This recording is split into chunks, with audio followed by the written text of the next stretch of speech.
Hello दोस्तों, good evening. आज हम लोग राइट टू एजुकेशन एक्ट 2009 के बारे में पढ़ेंगे। शिक्षा का अधिकार अधिनियम 2009 किसी भी देश के विकास में हमेशा से शिक्षा का विशेष महत्व रहा है। इसी कारण प्रत्येक राष्ट्र द्वारा शिक्षा व्यवस्था में निरंतर सुधार लाने की कोशिश करता रहता है। वर्तमान में भारतीय शिक्षा दर 74% है, जो वैश्विक स्तर पर बहुत कम है। तब इस अनुपात में और वृद्धि करने के लिए बुद्धिजीवियों ने अपने अपने सुझाव दिए हैं। उन सभी के सुझावों पर विचार करते हुए भारत सरकार ने शिक्षा को अनिवार्य रूप से लागू करने हेतु शिक्षा का अधिकार कानून यानी राइट टू एजुकेशन एक्ट बनाकर पूरे देश में समान रूप से प्रस्तुत कर दिया है। शिक्षा का अधिकार अधिनियम 2009 1 अप्रैल 2010 से संपूर्ण भारत में लागू कर दिया गया। इसका प्रमुख उद्देश्य है वर्ष 6 से 14 आयु तक के सभी बच्चों को मुफ्त एवं अनिवार्य शिक्षा, गुणात्मक शिक्षा का सुनिश्चित करना। इस अधिनियम को सर्व शिक्षा अभियान तथा 2005 के विधेयक का ही संशोधित रूप कहा जाता है। वर्ष 2002 में संविधान का संशोधन द्वारा अनुच्छेद 21 का ए के द्वारा भाग 3 में 6 से 14 आयु तक के सभी बच्चों को मुफ्त एवं अनिवार्य शिक्षा प्रदान करने का प्रावधान किया गया था। इसको प्रभावी बनाने के लिए 4 अगस्त 2009 को लोकसभा में यह अधिनियम पारित कर दिया गया था तथा 1 अप्रैल 2010 से इसे लागू कर दिया गया। केवल जम्मू और कश्मीर को छोड़कर यह कानून पूरे राष्ट्र में लागू हो गया। वर्तमान समय में जम्मू और कश्मीर में भी यह कानून लागू है।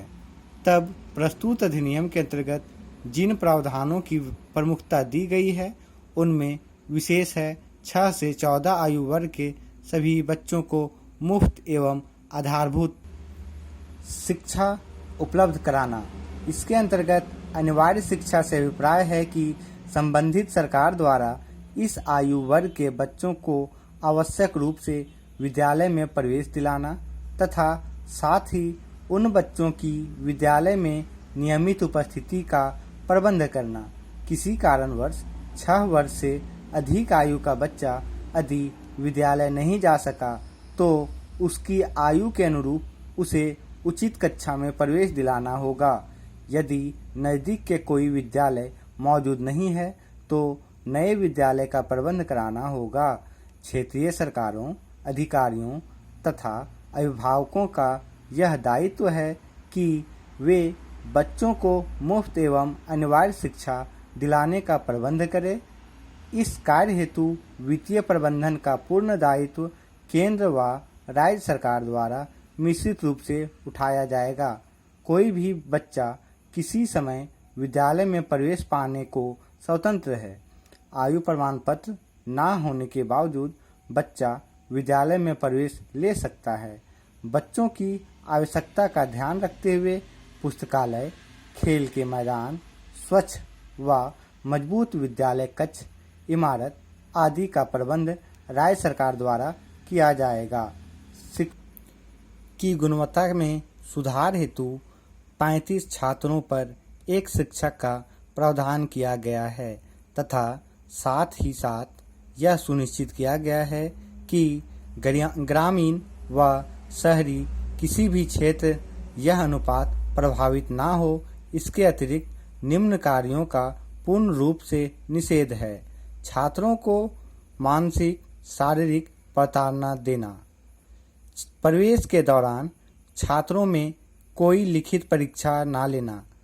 छात्रों व उनके अभिभावकों से किसी प्रकार का शुल्क लेना।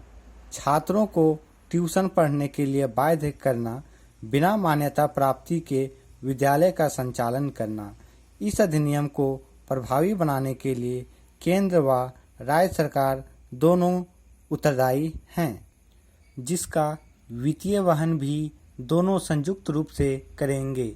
इसके अनुसार वित्तीय वहन का दायित्व सर्वप्रथम राज्य सरकार को सौंपा गया था, परंतु राज्य सरकार ने अपनी व्यवस्था का हवाला देते हुए इसे अस्वीकार कर दिया तथा केंद्र से मदद का अनुरोध किया। तदुपरांत केंद्र तथा राज्य सरकार 65:35 के अनुपात के तहत वित्तीय प्रबंधन का विभाजन किया गया। वहीं पूर्वोत्तर भारत यानी उत्तर पूर्वी राज्यों में यह 90:10 का हिस्सा बटा हुआ है केंद्र व राज्य सरकारों में। इस पूर्ण अधिनियम के क्रियान्वयन हेतु उत्तरदायित्वों का विभाजन कर दिया गया है। वहीं पहला, स्थानीय अधिकारी तथा माता पिता के दायित्व क्या हैं, इसके बारे में हम लोग जानेंगे। इस अधिनियम के तौर पर सरकार और स्थानीय अधिकारी अपने अपने क्षेत्र के अधीन जिन स्थानों पर विद्यालय नहीं है वहां 8 वर्ष के अंदर विद्यालय स्थापित करेंगे।